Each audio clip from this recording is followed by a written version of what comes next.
Jeremiah पुस्तक 1 अध्याय। जेरेमियाଙ୍କ आह्वान। बेंजामिन देशर आनाथतवासी याजकମାନଙ୍କ ମଧ୍ୟରୁ हिल्कियाଙ୍କ पुत्र जेरेमियाଙ୍କ वाक्य सकल जुदार राजा आमोनଙ୍କ पुत्र जोसियाଙ୍କ राजत्वर त्रयोदश वर्षरे जेरेमियाଙ୍କ प्रति प्रभुଙ୍କର वचन कथित ହେଲା। जुदार राजा जोसियाଙ୍କ पुत्र जेहोयाकीमଙ୍କ राजत्व सारा जुदार राजा जोसियाଙ୍କ पुत्र जेहेकियाଙ୍କ राजत्वर 11 वर्षर 5ମ मासरे जेरुसालेमवासी निर्वासित हेबा पर्यंत मध्य तांकु सेही प्रभु वचन प्राप्त होइथिला। प्रभुଙ୍କର वचन मो प्रति एहिपरि कथित ହେଲା, मातृ गर्भरे तुमको रूपायित करिबा पूर्वरु मु तुमको जानिली, तुमर जन्म पूर्वरु मु तुमको पवित्रीकृत कली, जातिगण उद्देश्य जने प्रवक्ता रूपे मु तुमको नियुक्त प्रदान कली। से समय रे कहली, हाय प्रभु हे ईश्वर, कथा कहिबा मु जाने नाही, मु जने बालक मात्र। किंतु प्रभु मते कहिले, कुह नाही जे मु जने बालक मात्र। मु तुमको केउठाकू पठाइबी, तुमे से स्थान को जीव, ओ जेउ आदेश मु देबी तुमे ताहा कहिब। प्रभु कहंती, भीत हुओ नाही, तुमको रक्षा करिबा पाई मु तुम सह अछि। तत्परे ताहांक हस्त विस्तार करी प्रभु मोर मुख स्पर्श कले ओ मते कहिले, देख मोर वचन सकल मु तुम जिहारे स्थापन करी अछि। उत्पाटन तथा भग्न करिबा, विनाश तथा विध्वस्त करिबा और निर्माण तथा रोपण करिबा उद्देश्य मु आज तुमको जनता और राज्य सकल उपरे नियुक्त प्रदान करिअछि। यहाँ परे प्रभु वचन मो प्रति कथित हैला। से पचारिले, हे जेरेमिया, तुमे कौन देखुअछ? मु उत्तर देली, बादाम वृक्षर गोटिए शाखा मु देखुअछि।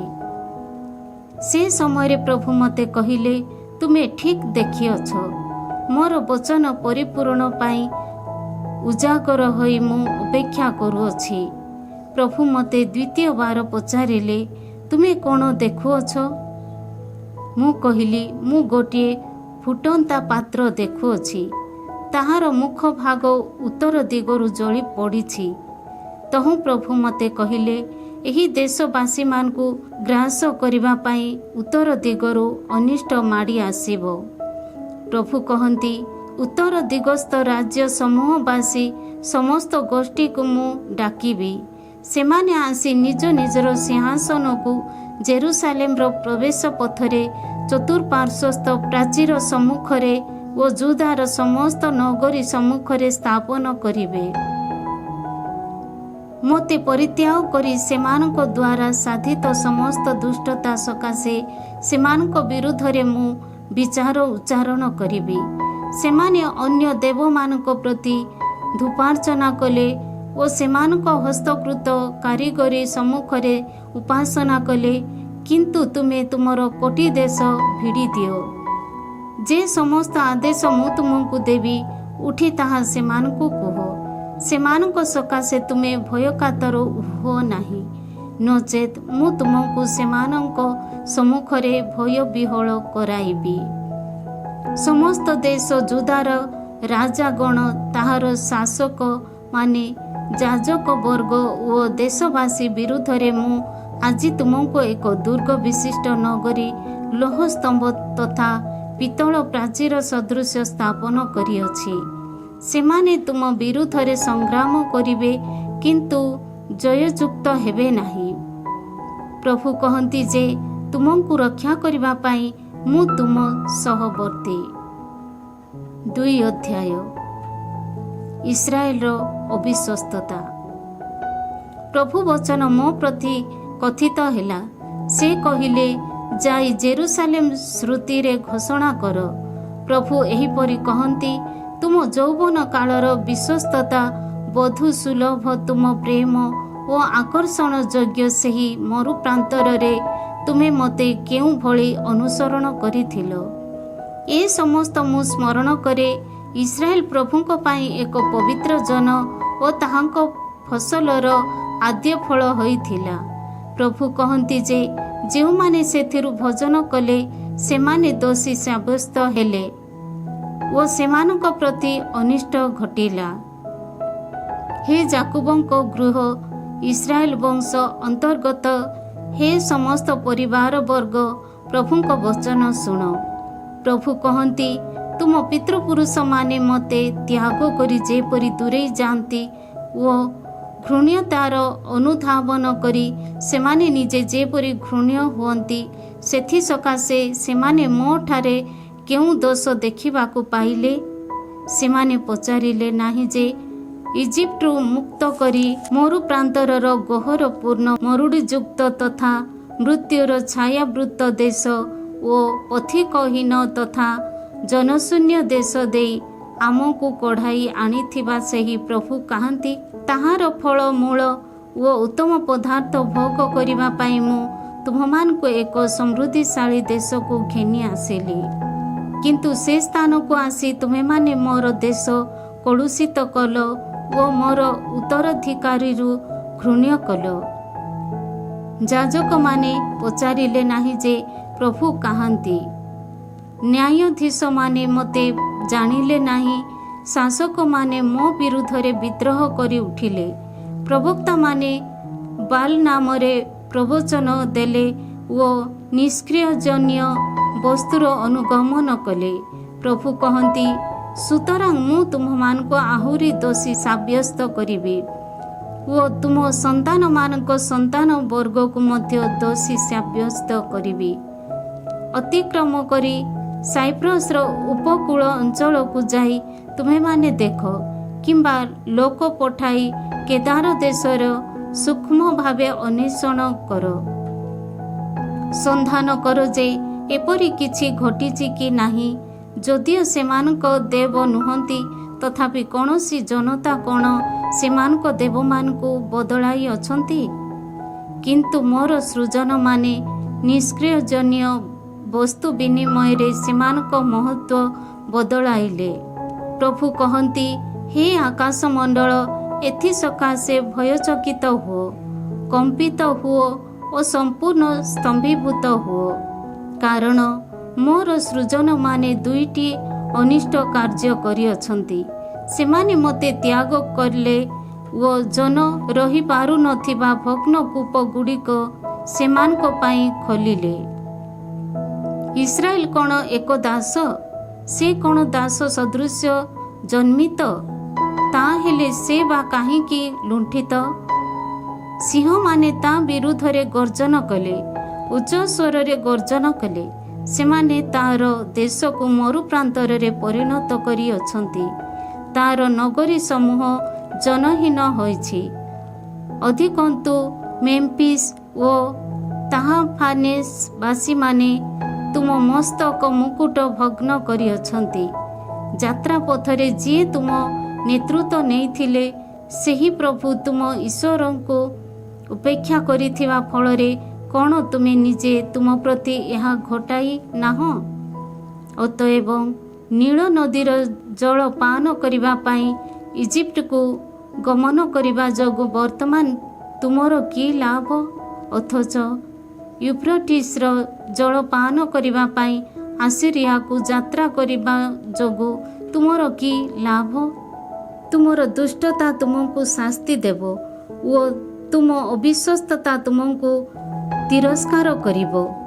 ଅନୁଭବ ପୂର୍ବକ ତୁମେ ଜାଣିବ ଯେ ପ୍ରଭୁ ତୁମ ଈଶ୍ୱରଙ୍କୁ ତ୍ୟାଗ କରିବା କିଭଳି ଅନିଷ୍ଟ ତଥା ତିକ୍ତ କାର୍ଯ୍ୟ। ପ୍ରଭୁ ସେନାଧୀଶ ପ୍ରଭୁ କହନ୍ତି ଯେ ମୋ ପ୍ରତି ତୁମମାନଙ୍କର କୌଣସି ଭୟଭକ୍ତି ନାହିଁ।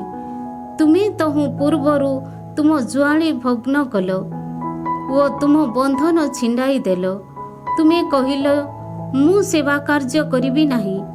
ସମସ୍ତ ଉଚ୍ଚ ପାହାଡ଼ ଉପରେ ତଥା ପ୍ରତ୍ୟେକ ସବୁଜ ବୃକ୍ଷ ମୂଳରେ ଏକ ଗଣିକା ସଦୃଶ୍ୟ ତୁମେ ପ୍ରଣିପାତ କଲ।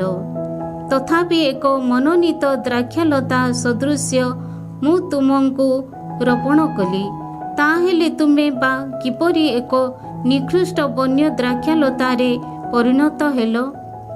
ପ୍ରଭୁ ଈଶ୍ୱର କହନ୍ତି ଯେ ଯଦିଚ ବହୁ କ୍ଷାର ତଥା ସାବୁନ ବ୍ୟବହାର କରି ତୁମେ ନିଜକୁ କ୍ଷାଳନ କର, ତଥାପି ତୁମ ପାପ ପଙ୍କ ଆହୁରି ମୋ ସନ୍ନିଧାନରେ ରହିବ। ତୁମେ କିପରି କହିପାରିବ ମୁଁ କଳୁଷିତ ନୁହେଁ, ମୁଁ ବାଲ ଦେବମାନଙ୍କର ଅନୁଗାମୀ ହୋଇନାହିଁ? ଉପତ୍ୟକାରେ ତୁମ ଗତିପଥ ଦେଖ ଓ ତୁମ ଦ୍ୱାରା ସମ୍ପାଦିତ କାର୍ଯ୍ୟ ସ୍ୱୀକାର କର। ଉନ୍ମତ୍ତା ହୋଇ ସବୁଆଡ଼େ ଭ୍ରମଣ କରିଥିବା ଏକ ମାଇ ଓଟ ତୁମେ ଥିଲ। ବାୟୁ ଆଘ୍ରାଣ କରି କାମ ପାଗଳା ହୋଇଥିବା ବେଳେ ମରୁ ପ୍ରାନ୍ତରରେ ଧାଉଁଥିବା ଏକ ବନ୍ୟ ମାଇ ଗର୍ଦ୍ଧବ ତୁମେ ଥିଲ। ତାହାର ଯୌନ ପ୍ରବଣତାକୁ କିଏ ନିବୃତ୍ତ କରିପାରିବ? ତାହାର ସନ୍ଧାନ କରୁଥିବା କେହି ଜଣେ ତୋ ଦ୍ୱାରା ନିଜକୁ କ୍ଷାନ୍ତ କରିବା ଅନାବଶ୍ୟକ। ଋତୁକାଳରେ ସେମାନେ ତାହାର ସନ୍ଧାନ ପାଇବେ। ତୁମ ପାଦଦ୍ୱୟ ପାଦୁକାହୀନ ଓ ତୃଷା ଯୋଗୁଁ ତୁମ ଗଳା ଶୁଷ୍କ ନ ହେବା ପାଇଁ ସତର୍କ ହୁଅ। ତୁମେ କହିଅଛ ଯେ ତାହା ଅସାଧ୍ୟ, କାରଣ ମୁଁ ଅନ୍ୟମାନଙ୍କ ସହିତ ପ୍ରେମ ବନ୍ଧନରେ ଆବଦ୍ଧ। ମୁଁ ସେମାନଙ୍କ ପଶ୍ଚାତବନ କରିବି। ଧରା ପଡ଼ିବା ସମୟରେ ଜଣେ ଚୋର ଯେଉଁପରି ଇସ୍ରାଏଲର ଗୃହ ସେହିପରି ଲଜ୍ଜିତ ହେବ। ସେମାନେ ସେମାନଙ୍କ ରାଜାମାନେ, ଶାସକ ବୃନ୍ଦ, ଯାଜକ ବର୍ଗ ଓ ପ୍ରବକ୍ତାମାନେ ଲଜ୍ଜିତ ହେବେ। ସେମାନେ ଖଣ୍ଡିଏ କାଠକୁ ତୁମେ ଅଟ ମୋର ପିତା ଓ ପଥରକୁ ତୁମେ ମୋତେ ଜନ୍ମ ଦେଇଅଛ ବୋଲି କହନ୍ତି। ସେମାନଙ୍କ ମୁଖରୁ ନୁହେଁ, ବରଂ ସେମାନଙ୍କ ପୃଷ୍ଠକୁ ସେମାନେ ମୋ ଅଭିମୁଖେ ଲୁଚାଇଛନ୍ତି। କିନ୍ତୁ ସେମାନଙ୍କ ବ୍ୟଗ୍ରତା ସମୟରେ ସେମାନେ ମୋତେ କହନ୍ତି ଯେ ଉଠି ଆମକୁ ରକ୍ଷା କର। କିନ୍ତୁ ସେମାନଙ୍କ ବ୍ୟଗ୍ରତା ସମୟରେ ସେମାନେ ମୋତେ କହନ୍ତି ଯେ ଉଠି ଆମକୁ ରକ୍ଷା କର। କିନ୍ତୁ ନିଜ ପାଇଁ ତୁମମାନଙ୍କ ଦ୍ୱାରା ନିର୍ମିତ ସେହି ବେଗ ଗଣ କେଉଁଠି? ତୁମମାନଙ୍କ ଦୁର୍ଦ୍ଦଶାରେ ସେମାନେ ଯଦି ତୁମମାନଙ୍କୁ ରକ୍ଷା କରିବା ପାଇଁ ସକ୍ଷମ, ତେବେ ସେମାନେ ଉଠି ଆସନ୍ତୁ। କାରଣ ହେ ଯୁଦା, ତୁମ ଦେବଗଣ ତୁମ ନଗରୀ ସକଳର ସଂଖ୍ୟାନୁପାତ ଅଟନ୍ତି। ପ୍ରଭୁ କହନ୍ତି, ମୋ ବିରୁଦ୍ଧରେ ବିଦ୍ରୋହୀ ହୋଇ ଉଠିଥିବା ତୁମେ ସମସ୍ତେ କାହିଁକି ମୋ ସମ୍ମୁଖରେ ତୁମମାନଙ୍କ ଅଭିଯୋଗ ଗୁଡ଼ିକ ଆଗତ କରିବ? ବୃଥାରେ ତୁମ ସନ୍ତାନମାନଙ୍କୁ ମୁଁ ଆଘାତ କଲି। ସେମାନେ ସେମାନଙ୍କ ଦୋଷ ସଂଶୋଧନ କଲେ ନାହିଁ। ବୁଭୁକ୍ଷୁ ସିଂହ ସଦୃଶ୍ୟ ତୁମମାନଙ୍କର ନିଜ ଖଡ଼୍ଗ ତୁମ ପ୍ରବକ୍ତାମାନଙ୍କୁ ଗ୍ରାସ କଲା। ହେ ସାମୟିକ ବଂଶଜ ଗଣ, ତୁମେମାନେ ପ୍ରଭୁଙ୍କ ବଚନ ଶୁଣ। ଇସ୍ରାଏଲ ପାଇଁ ମୁଁ କ'ଣ ଗୋଟିଏ ମରୁପ୍ରାନ୍ତରର କିମ୍ବା ଘନ ତମସାବୃତ ଦେଶ ସଦୃଶ୍ୟ ହେଲି? ନଚେତ୍ ମୋର ସୃଜନମାନେ କାହିଁକି ମୋତେ କହନ୍ତି ଯେ ଆମ୍ଭେମାନେ ସ୍ୱାଧୀନ, ଆମେ ଆଉ କେବେ ହେଁ ତୁମ ସନ୍ନିକଟ ହେବୁ ନାହିଁ? ଜଣେ କନ୍ୟା କ'ଣ ତାର ଆବରଣ ସବୁକୁ କିମ୍ବା ଜଣେ ବଧୂ ତାର ବିବାହ ବସ୍ତ୍ରକୁ ବିସ୍ମୃତ ହୋଇପାରିବ? ତଥାପି ମୋର ସୃଜନମାନେ ଅନେକ ଦିନ ଧରି ମୋତେ ବିସ୍ମରି ଯାଇଛନ୍ତି। ପ୍ରେମିକାମାନଙ୍କ ସନ୍ଧାନ ପାଇଁ ତୁମେ କେତେ ଭଲ ଭାବେ ନିଜ ପଥ ସଜାଇଅଛ। ଫଳରେ ଦୁଶ୍ଚରିତ୍ର ନାରୀମାନଙ୍କୁ ମଧ୍ୟ ତୁମେ ତୁମମାନଙ୍କ ମାର୍ଗବଳୀର ଶିକ୍ଷା ଦେଇଅଛ। ତୁମ ବସ୍ତ୍ରାଞ୍ଚଳରେ ନିର୍ଦ୍ଦୋଷୀ ନିର୍ଦ୍ଧନମାନଙ୍କ ଜୀବନର ସିଞ୍ଚିତ ହୋଇ ରହିଥିବା ଦେଖାଯାଏ। ସେମାନେ କୌଣସି ଗୃହ ସିଦ୍ଧି କରିଥିଲେ, ତୁମେମାନେ ତାହା ଦେଖିବାକୁ ପାଇଲ ନାହିଁ। ସେପରି କାର୍ଯ୍ୟ ସତ୍ତ୍ୱେ ତୁମେ କହୁଅଛ ମୁଁ ନିର୍ଦ୍ଦୋଷୀ। ତାହାଙ୍କର କ୍ରୋଧ ଅବଶ୍ୟ ମୋ ଠାରୁ ଦୂରେଇ ଯାଇଛି। ସୁତରାଂ ମୁଁ କୌଣସି ପାପ କରିନାହିଁ ବୋଲି କହିଥିବା ଯୋଗୁଁ ମୁଁ ତୁମମାନଙ୍କୁ ଦୋଷୀ ସାବ୍ୟସ୍ତ କରିବି। ତୁମ ପଥ ପରିବର୍ତ୍ତନ କରି ତୁମେ କିପରି ନିରୁଦ୍ଧ ବିଘ୍ନ ଭାବେ ଆଳସ୍ୟତାର ସହ ଭ୍ରମଣ କରିଅଛ आसीरिया जेपरी तुमମାନଙ୍କୁ अपमानित कला सेहीपरि इजिप्ट मध्य तुमମାନଙ୍କୁ अपमानित करिब। सेठारु मध्य तुमମାନଙ୍କ मस्तक उपरे हस्त रखि तुमे माने फेरी आसिब। कारण तुमे माने जेउମାନଙ୍କ ठारे आस्था स्थापन कल सेमानଙ୍କୁ प्रभु अस्वीकार करिअछन्ति। सेମାନଙ୍କ पक्षरु तुम ପାଇଁ कौनसी मंगल घटिब नाही। 3 अध्याय नानाविध दोषारोप। जड़े व्यक्ति निज पत्नी को त्याग कला परे सेही नारी जदि ता पाखरु जाई अन्य जड़े व्यक्तिर पत्नी हेब तेबे सेही प्रथम पति कौन तार संधान नेब। प्रभु कहती सेही देश कौन संपूर्ण भावे कलुषित होई नाही। बहु लंपट मानक सह गणिका वृत्ति रे लिप्त होइथिबा तुमे कौन आहुरी मो पाखकु फेरी आसिब। चक्षु उठाई उच्च विजन स्थान मान को चाह तुमे केउठारे शयन करिनाह। मोर प्रांतर जने आरबीय सदृश पथ पार्श्व गुड़िकरे तुमे प्रेमिक मान को उपेक्षा करी उपवेशन करिअछ ओ निकृष्ट कणिका वृत्ति रे तुमे देश को कलुषित करिअछ। सेथि सकाशे वृष्टि स्थगित हेला ओ बसंत वृष्टि वर्षित होई नाही। तथापि तुम कपाल गणिकार लोलाट अटे ओ लज्जित हेबा पाई तुमे असन्मत। तुमे वर्तमान मते कहुअछ हे मोर पिता तुमे मोर यौवन कालर सहचर थिल। से कौन सर्वदा क्रुद्ध होई रहिबे? से कौन शेष पर्यंत कुपित हेबे? सेपरी कथा कहूथिबा सत्वे तुमे यथासाध्य अनिष्ट संपादन करिअछ। अनुताप पाई आह्वान। राजा जोसियाଙ୍କ दिनमानकरे प्रभु मते कहिले से सेही अविश्वस्ता इस्राएल जहा कला ताहा कौन तुमे देखुअछ। समस्त उच्च पहाड़ उपरे ओ प्रत्येक सबुज वृक्ष मूलरे से गणिका वृत्ति रे मग्न हेला। मु भाबिली जे ए समस्त कार्य कला परे से मो निकट को फेरी आसिबो, किंतु से ताहा कला नाही। ताहार कपटी भग्नी जुदा ताहा देखिला। अविश्वस्ता इस्राएल रो गणिका जीवन जोगु मु ताहाकु छाड़पत्र देई पठाइथिबा विषय जुदा देखिला। तथापि सेही कपटी भग्नी जुदा भय कातर हेला नाही, बरं जाई से मध्य गणिका वृत्ति रे लिप्त हेला। गणिका वृत्ति को असार मने करी पत्थर तथा काठ सहित से व्यभिचार वृत्ति रे मग्न हेला ओ से परि भावे देश को कलुषित कला। प्रभु कहती से परि समस्त कार्य करिबा परे ताहार कपटी भग्नी जुदा पूर्ण हृदयपूर्वक नुहे बरं छलनात्मक भावे मो पाखको आसिला। प्रभु मते कहिले अविश्वस्ता इस्राएल कपटी जुदा अपेक्षा अल्पदर्शी रूपे निजकु देखाइला। जाई ए समस्त वाक्य उत्तर दिग को विज्ञापन कर।